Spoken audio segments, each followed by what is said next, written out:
So once you're to this point, this is just copy paper. You're gonna get a piece of paper that's different, not copy paper, and you're basically going to put it right over. You're gonna use the wax is going to transfer to the back of the paper once you're working. So you wanna make sure that you're not moving the paper around.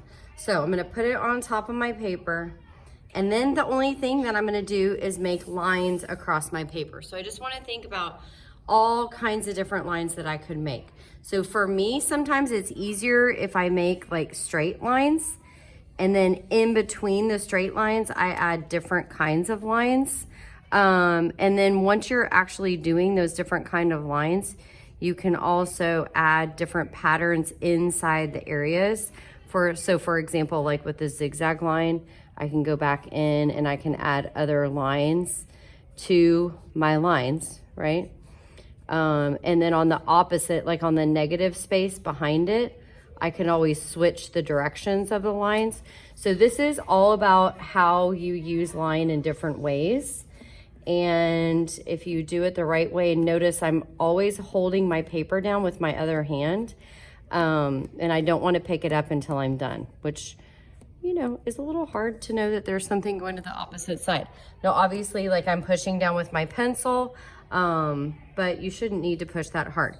I'm gonna do another straight line across, and then I'm gonna think of maybe some other patterns that I could add. So maybe I could do like a curly Q line across.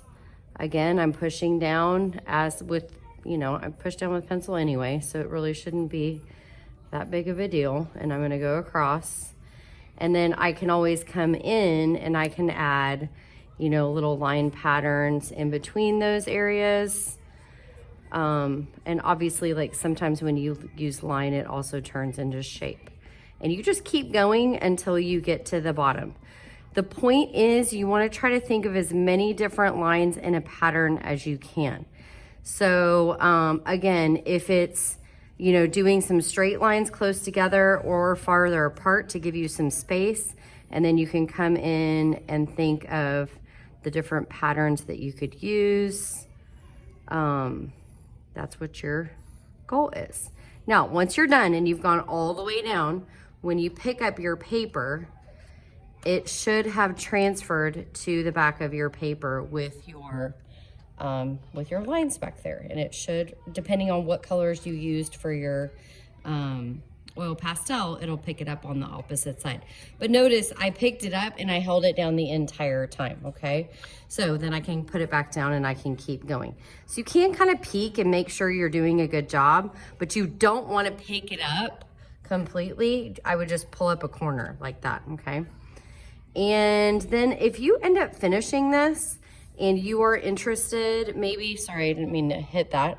You're interested maybe in adding some, maybe painting the paper, the oil pastel, you come talk to me because maybe we could do that, and that would look kind of cool.